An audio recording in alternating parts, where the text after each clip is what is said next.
Hello' dear student, কি খবৰ তোমালোকৰ অহাকালি বিজ্ঞান পৰীক্ষা আৰু বিজ্ঞান পৰীক্ষাৰ বাবে তোমালোকক মই কেইটামান ভিডিঅ' প্ৰস্তুত কৰিম বুলি ভাবিছোঁ আজি, যাতে তোমালোকৰ অহাকালি পৰীক্ষাত MCQ খুব ইম্পৰ্টেণ্ট কমন পৰি যায়। চ' তেনেকুৱাকৈ তোমালোকক আজি এইটো ভিডিঅ'ত তোমালোকক মই 10টা MCQ মই দিম আৰু সেইকেইটা বহুত গুৰুত্বপূৰ্ণ হ'ব। তোমালোকে নেক্সট ভিডিঅ'টো পাবা এনেকৈ 10টা তোমালোকক মই MCQ বনাই দি আছোঁ। তোমালোকক মই PDF-তে তোমালোকক দি আছোঁ, ঠিক আছে, তোমালোকে চাই লোৱা ভালকৈ। চ' প্ৰথম MCQটো কি হৈছে চোৱাচোন। কি কৈছে? ছ'ডিয়াম হাইড্ৰক্সাইড দ্ৰৱ লৈছে হা।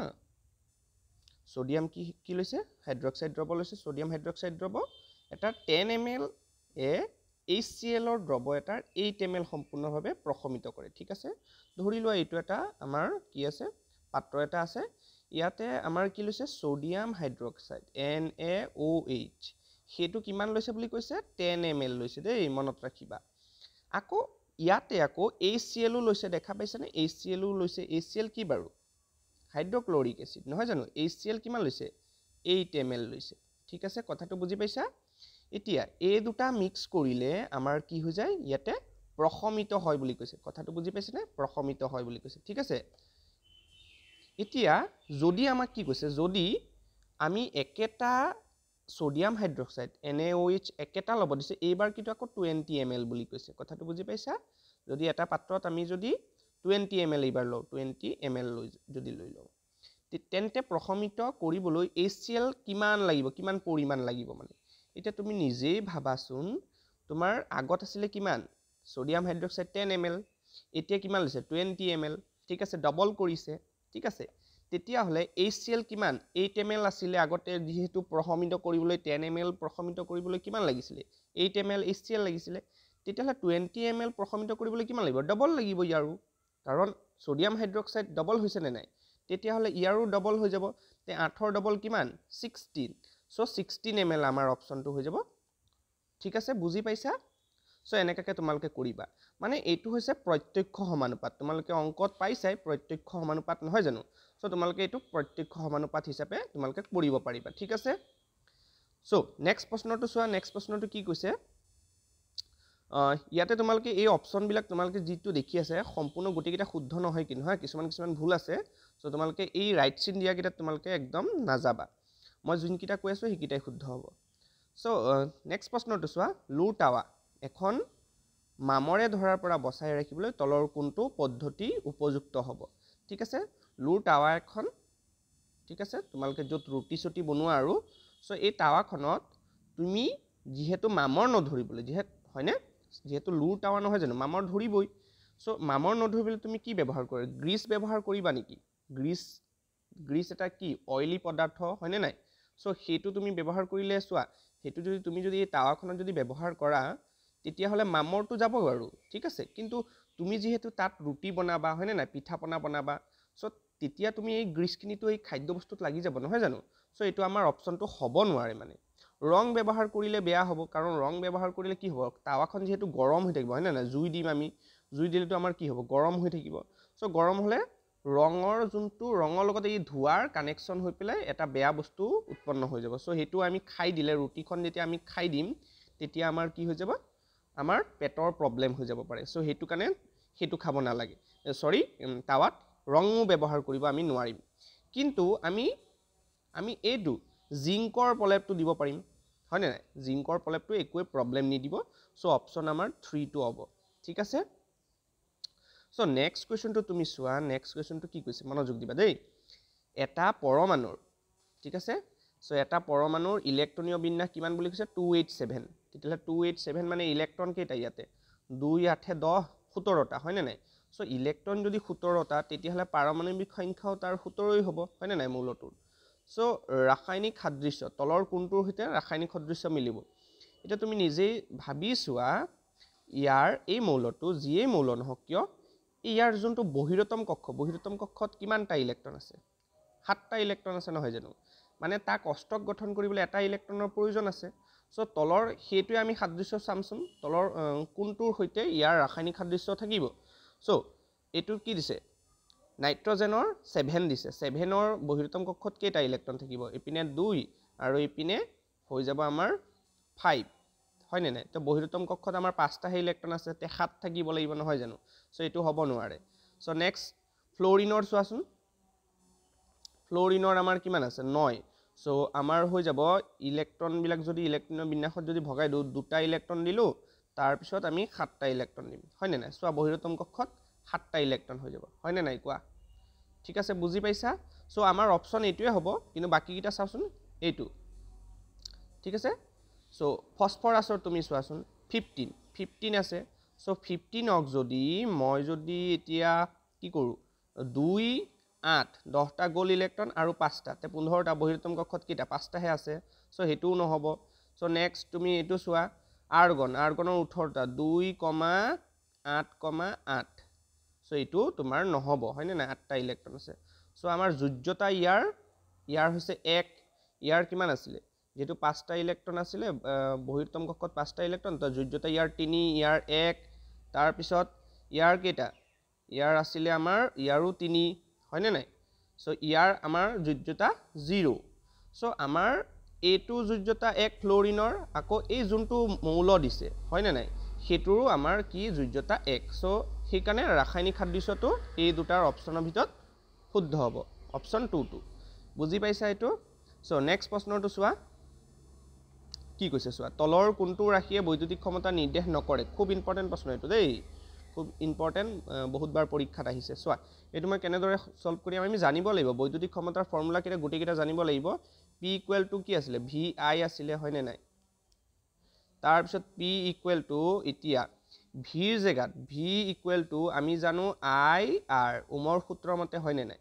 এতিয়া V ৰ জেগাত মই IR বহাই দিলো কথাটো বুজি পাইছানে মানে এই জেগাটোত আমি কি বনালো IR বহাই দিলো এতিয়া তাৰ পিছত এই বাহিৰতো এটা I আছে সো এটো হৈ যাব কি I স্কয়াৰ R হয়নে নাই কোৱা সো দুইটা ফৰ্মুলা পালো এটা 1 নম্বৰ এটো এটা ফৰ্মুলা 1 নম্বৰ হয়নে নাই তাৰ পিছত আমাৰ ফৰ্মুলা এটা পালো P = VI আৰু এটা পালো P = I স্কয়াৰ R হয়নে নাই তাৰ পিছত এই I স্কয়াৰ R ক এতিয়া চোৱা আমি জানো যে V = IR ঠিক আছে তাৰ পিছত মই যদি এই R টো যদি এপিনে লৈ আহো সো কি হৈ যাব সো হৈ যাব V / R = I হয়নে নাই কোৱা সো I that means আমাৰ হৈ আছে V / R সো এই I ৰ জেগাত মই যদি V / R বহাই দিও আৰু স্কয়াৰ আছে কাৰণে দুইটাটো স্কয়াৰ দি দিম কথাটো বুজি পাইছানে সো আমাৰ কি হৈ যাব সো এইখিনি মই অকনমান মুছি দিছো তাৰ পিছত আমাৰ কি হৈ যাব চোৱা তাৰ পিছত ইয়াতে এটা R আছে এতিয়া তলত দুটা R আছে এটা R ওপৰত আছে কেনসেল গুছি গল তো ফৰ্মুলাটো হৈ যাব V / R সো চোৱা আমাৰ পাইছিলো এটো 1 নম্বৰ ফৰ্মুলা এটো 2 নম্বৰ ফৰ্মুলা এটো 3 number formula so P = VI P = I square R আৰু P = V স্কয়াৰ R তে কি কৈছে তলৰ তে কি কৈছে আমাক তলৰ কোনটো ৰাশিয়ে বৈদ্যুতিক ক্ষমতা নিৰ্দেশ নকৰে হয়নে নাই তে বৈদ্যুতিক ক্ষমতা কোনটোৱে নিৰ্দেশ নকৰিব সো আমাৰ এটো এটা ফৰ্মুলা আছিল VI এটা ফৰ্মুলা V স্কয়াৰ R এটা ফৰ্মুলা মানে এইটোৱে আমাৰ বৈদ্যুতিক ক্ষমতা নিৰ্দেশ নকৰে খুব ইম্পৰ্টেন্ট প্ৰশ্ন তোমালোকক মই গোটেই বস্তুটো বুজাই দিলো কাৰণ পৰীক্ষাত বহুতবাৰ আহি থাকে উল্টা পুল্টাকে দিলেও তোমালোকে কৰিব পাৰিবা দেই ভালকে চাই যোৱা নেক্সট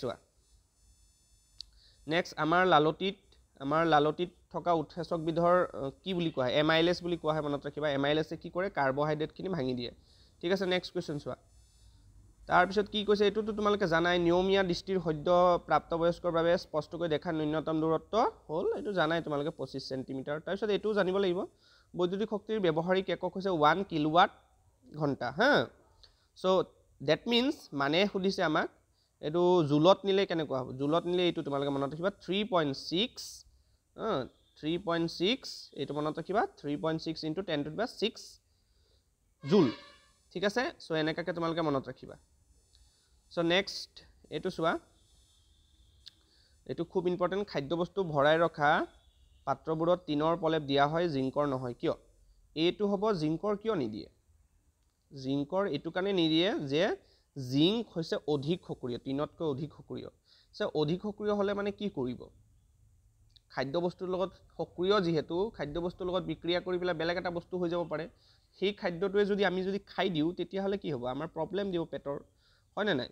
সেইটো কাৰণে আমাৰ জিংক টিনতকৈ অধিক সক্ৰিয়, মনত ৰাখিবা দেই। নেক্সট প্ৰশ্নটো চোৱা, এইটো খুব ইম্পৰ্টেণ্ট প্ৰশ্ন অৱতল দাপোনৰ পৰা। অৱতল দাপোন এখন প্ৰতিবিম্ব অসৎ থিয় আৰু লক্ষ্যবস্তু পোৱা হ'ল। অৱতল দাপোন কেনেকুৱা থাকে? অৱতল দাপোন আমি তোমালোকে গম পাইছে, এই এনেকুৱা থাকে, ঠিক আছে। এইটো হৈছে আমাৰ মেৰু পি, এইটো ৰ'বা, এইটো হৈছে আমাৰ মেৰু। তাৰপিছত এইখিনি হৈছে কি, ফকাছ, এইখিনি হৈছে ভাস কেন্দ্ৰ, ঠিক আছে। এতিয়া আমাৰ কি কৈছে, অসৎ হ'লে আমাৰ কি হ'ব, অসৎ হ'লে আমাৰ দাপোনৰ পিছফালে গঠন হ'ব, হয়নে নাই? এইটো চাইডে গঠন হ'ব, হয়নে নাই? এইটো চাইডে এনেকা প্ৰতিবিম্বটো পাম। প্ৰতিবিম্বটো অসৎ আৰু কি বুলি কৈছে, অসৎ আৰু আমাৰ কি বুলিছে, থিয় বুলি কৈছে। অসৎ থিয় আৰু লক্ষ্যবস্তুটো বহুত ডাঙৰ। এইটো কি হ'ব, এইটো হৈ যাব আমাৰ এইটো দাপোনৰ মুখ্য ফকাছ আৰু মেৰুৰ মাজত থাকিলে, যদি লক্ষ্যবস্তুটো যদি থাকে প্ৰতিবিম্বটো দাপোনত মুখ্য ফকাছ আৰু মেৰুৰ মাজত যদি থাকে লক্ষ্যবস্তুটো, তেতিয়াহ'লে প্ৰতিবিম্ব গঠন হ'ব ক'ত, অসৎ থিয় আৰু লক্ষ্যবস্তুতকৈ ডাঙৰ আৰু দাপোনৰ পিছফালে গঠন হয় দেই। তোমালোকক মই এইটো তালিকা এখন দেখাই দিওঁ, ইয়াৰ পৰা তোমালোকৰ MCQ তোমালোকে দেখা পাবাই মানে দেই। এইটো চোৱা কি কৈছে, যদি লক্ষ্যবস্তু যদি অসীমত থাকে, ফকাছত থাকিব প্ৰতিবিম্বটো, আৰু এইখিনি আৰু তোমালোকৰ এই গোটেইকেইটা চোৱা সৎ আৰু ওলোটা, কিন্তু কেৱল এইটোতহে আমাৰ কি হয়, অসৎ আৰু থিয় আমাৰ কি হৈছে, অসৎ আৰু থিয় প্ৰতিবিম্ব গঠন কৰে, ঠিক আছে। এই তালিকাখন তোমালোকে জানিব লাগিব কিন্তু দেই। নেক্সট তোমালোকৰ এই লাষ্ট প্ৰশ্নটো তোমালোকক মই দি দিছোঁ, চোৱা আকৌ আৰু বেলেগ মই ভিডিঅ' বনাই দিম, তোমালোকে 10টা আকৌ MCQ পাবা। এনেকুৱাকৈ আজিৰ দিনটোত কেইটামান ভিডিঅ' দিম, তোমালোকে চাবা। এই 10টা MCQ তোমালোকে পটককৈ চাব পাৰিবা, সেইকাৰণে সোনকালে ভিডিঅ'টো বনাইছোঁ দেই। তাৰপিছত চোৱা, এইটোকো বহুত ইম্পৰ্টেণ্ট, ইয়াৰ পৰা প্ৰশ্ন সোধে কিন্তু দেই, মই কৈ দি আছোঁ। চোৱা কি প্ৰশ্ন সুধিব, যে উদ্ভিদত থকা বৃদ্ধিৰোধক হৰমন, বৃদ্ধিৰোধ মানে গছ এজোপা, তুমি এজোপা গছ, মই বহুত ধুনীয়া পেইণ্টিং আঁকিছোঁ নহয় জানো।